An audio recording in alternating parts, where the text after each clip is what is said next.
یا صاحب الجمال یا سید البشر وجهک المنیر قمر ہزار بار بشر دہن کا مشکل گلاب اللہ تعالیٰ کا شکر ہے کہ ہم اس کی زمین پر بیٹھ کے ایک ذریعے سے اس کے ذکر کے لیے جمع ہوئے، یہ بڑا انعام ہے۔ اب تھوڑا تھوڑا سارے لوگ میرے قریب ہی بیٹھ کے باتیں کریں گے، میں پھر نماز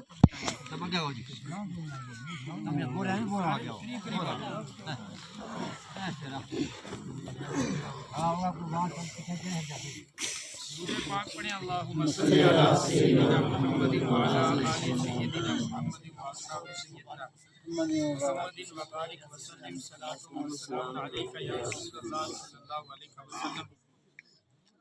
دنیا کا ایک دستور ہے کہ تو مورا حاجی بگو من تورا قاضی بگو، کہ تو مجھے حاجی کہے تو میں تجھے قاضی کہوں گا، تیرا نام بھی ہو جائے گا، میرا بھی ہو جائے گا۔ اس میں نظریے سے نئی حقیقت یہ ہے کہ آپ نے مفتی صاحب کی زبانی بہت ہی ناسیانہ گفتگو سن رہی ہے، اور میں سمجھتا ہوں کہ اس کے اوپر ایک اور گفتگو ہو کے کہیں وہ نیچے نہ چلے جائے، تو وہی تقریر ہے، آپ نے اس کو ہی یاد رکھنا ہے۔ ویسے آج جو باغیانہ ذہن ہے، مطلب آج جو ہر آدمی آزاد اپنے آپ کو محسوس کرتا ہے نا، اس کا بڑا نقصان ہے۔ آقا کریم صلی اللہ علیہ وسلم نے اپنا جس کو وارث چھوڑا نا، وہ علماء کی جماعت ہے، اور شریعت مطہرہ کا قانون یہ ہے کہ جس نے کسی عالم کی بحیثیت عالم توہین کی، جس نے کسی عالم کی بحیثیت عالم توہین کی، حضور ارشاد فرماتے ہیں وہ یہ شریعت مطہرہ کا فتویٰ یہ ہے کہ وہ کافر ہے، کیونکہ عالم کی توہین بحیثیت عالم گویا کہ رسول اللہ کی میراث کی توہین ہے، اور جب بات عالم کی آئے تو پھر اس سے مراد عالم ربانی ہی ہوتا ہے، اور یہ بھی واضح ہے کہ وہ اہل سنت ہی سے علماء ربانی ہی ہیں۔ بات سمجھ میں آئی نہیں؟ اس مخمصے میں بھی نہیں رہنا چاہیے، مطلب بعض لوگ یہ بھی کہتے ہو جی مولوی کسی بھی طبقے کا ہو مولوی ہے، نہ مولوی در حقیقت اللہ والے کو کہتے ہیں، اور اللہ والا ہونے کے لیے رسول اللہ والا ہونا ضروری ہے۔ جو تیرے در سے یار پھرتے ہیں، در بدر یوں ہی خار پھرتے ہیں۔ حضور کے در سے جو پھر گیا، پھر وہ چاہے علم اس کے کانوں تک کیوں نہ آ جائے۔ میں ایک چھوٹی سی بات سے آپ کو اس کی طرف ذہن لے جاتا ہوں۔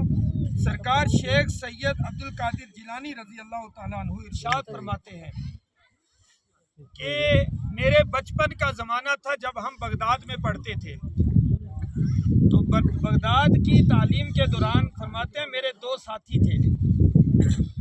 ایک بار ہم تینوں نے مشورہ کیا چھٹی والے دن کہ آج چلیں گے، اور وہ فلاں جگہ ایک بزرگ ہے، ان کے بارے میں سنا ہے کہ وہ مجلس میں بیٹھے بیٹھے لوگوں کے سامنے سے اچانک غائب ہو جاتے ہیں، لوگوں کے سامنے سے اور پھر موجود ہو جاتے ہیں، تو کہا کہ ان کی زیارت کے لیے چلیں گے۔ تو تینوں آپس میں ساتھی مشورہ کرنے باتیں کرنے لگے۔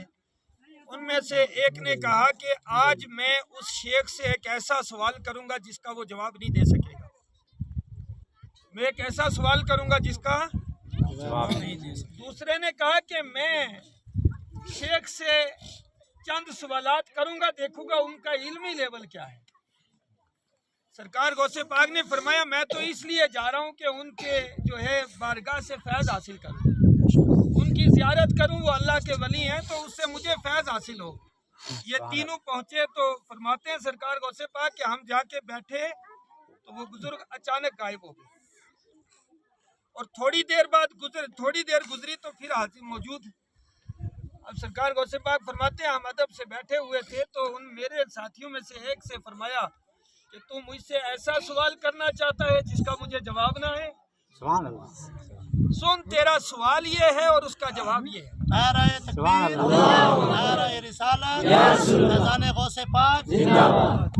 तेरा सवाल ये है और उसका जवाब ये है। मगर सुन, इल्म तेरे कानों तक पहुंचेगा, इल्म, और दुनिया में कोई तेरा इल्म में मुकाबला नहीं कर पाएगा, पर तेरा खात्मा ईमान पर नहीं है। अल्लाह खात्मा तेरा ईमान पे। दूसरे से फरमाया कि तू भी मेरा इल्म नापना चाहता है, सुन, इल्म तुझे भी मिलेगा मगर फैज नहीं मिलेगा, रूहानियत से खाली रहेगा। और सरकार गौसे पाक फरमाते हैं, मेरी तरफ देख के कहा, अब्दुल कादिर, वो वक्त भी आएगा जब तुम बगदाद की जामा मस्जिद के मिंबर पे बैठ के कहेगा, मेरा ये कदम अल्लाह के सारे वलियों की गर्दन। हाँ, अल्लाहु अकबर। तो जब ये सरकार गौसे पाक फरमाते हैं, हमारा वो हम तीनों पढ़ने लगे, मेरे उस साथी ने जो आजमाने गया था उसका इल्म इतना बड़ा कि उसने उस वक्त के तमाम मज़ाहिब से मुनाजरे किए, मजूसियों को हराया, यहूदियों को हराया, नसरानियों को हराया, यहाँ तक कि ईसाई बादशाह ने एक खत लिखा वक्त के खलीफा की तरफ कि हमारी तरफ अपने मजहब का एक बड़ा आलिम भेजो, हमारी तरफ अपने मजहब का एक बड़ा आलिम भेजो जो आपकी बातें हमें बताए, हम आपके दीन को समझना चाहते हैं, वो है क्या है।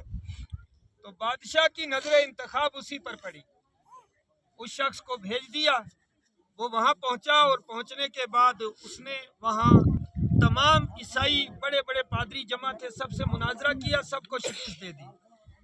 तो बादशाह ने उसे इकराम के साथ अपने महल में ठहराया, और जब अल्लाह की रहमत शामिल हाल ना होना तो फिर इल्म इंसान को बचा नहीं सकता।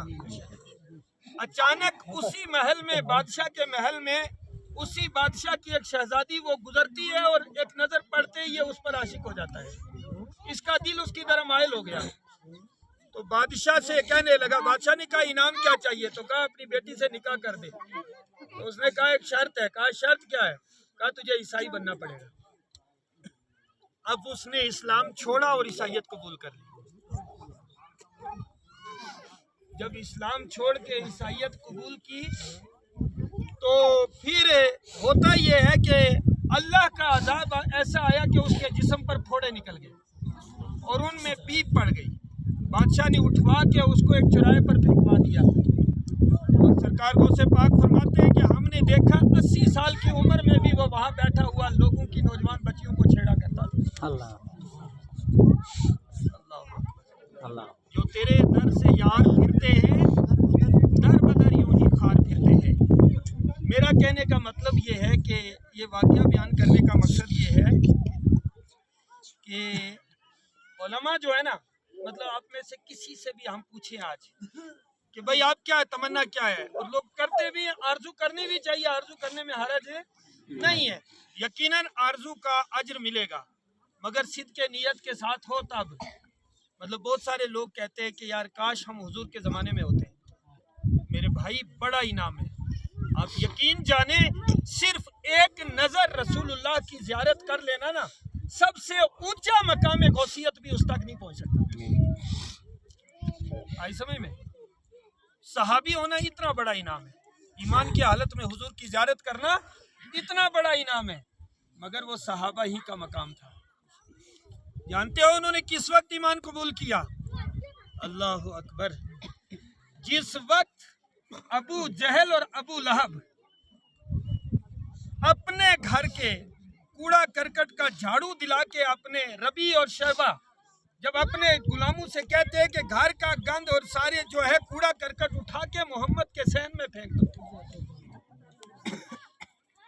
उम्मे जमील अबू लहब की बीवी हर दिन जंगल इसलिए जाती, एक शहजादी थी वो, सरदार की बेटी और सरदार की बीवी, वो जंगल में इसलिए जाती कि वहां से कांटे काट के लाए और हुजूर के कदमों में बिछाए।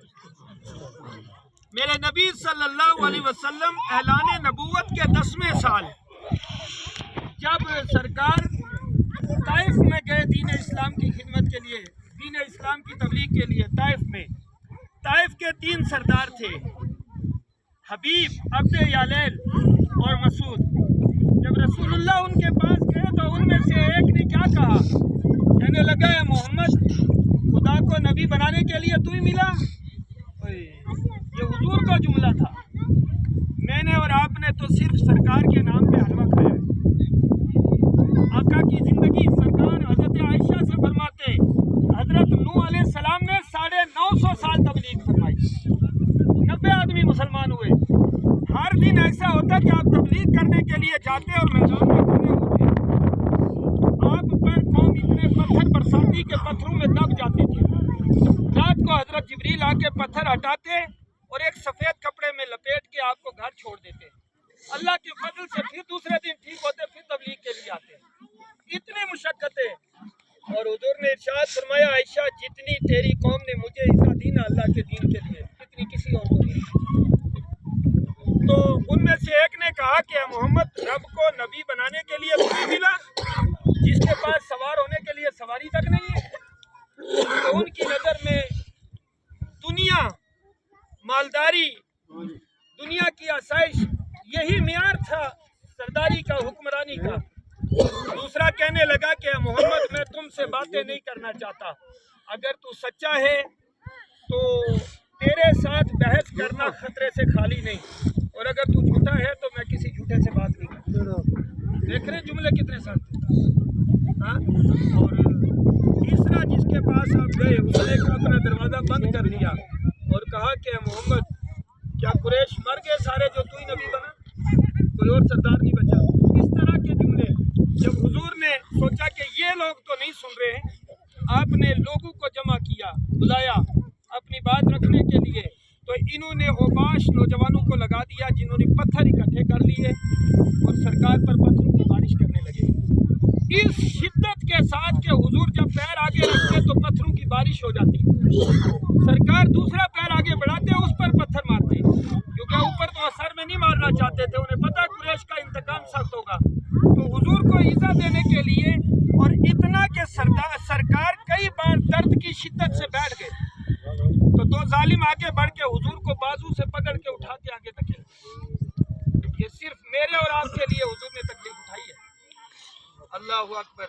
जब बनु शेबा के बाग में हुजूर पहुंचे तो सरकार का पैर मुबारक आपकी नालेन के अंदर जम गया हुआ था खून की वजह से, मुश्किल से पैर निकाला, इतना खून बहा था।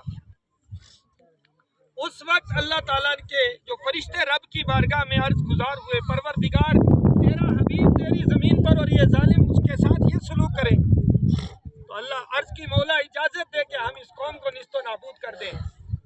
इख्तिलाफ रिवायत पहले पहाड़ का फरिश्ता आया, आके अर्ज की या रसूलल्लाह इजाजत दे मैं दो पहाड़ों को टकरा के इस कौम को बर्बाद कर।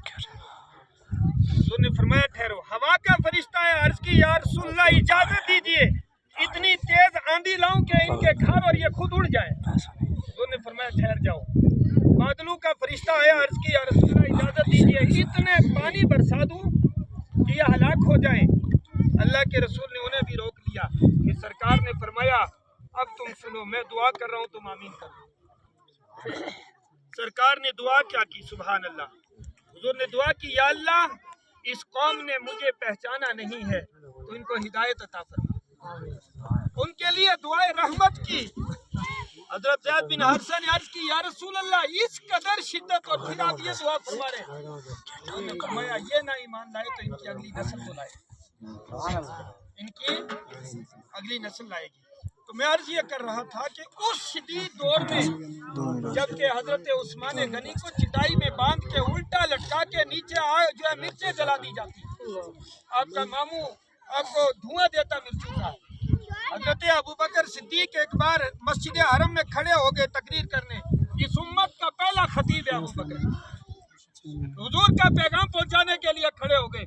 जब आपने अल्लाह की हम्द और सना शुरू की, कुफार मक्का की तरफ माइल हुए। जब आपने दीन का पैगाम रखा आप पर टूट पड़े।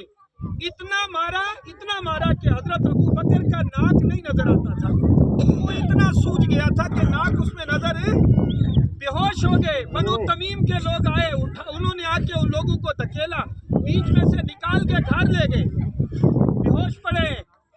और लौट के हरम में आके कहा सुनो अगर अबू बकर मर गया, جو حال تم نے اس کے ساتھ کیا ہے تو ہم بدلہ لیں گے بنو تمیم. یعنی خاندانی جوش دکھایا انہوں نے.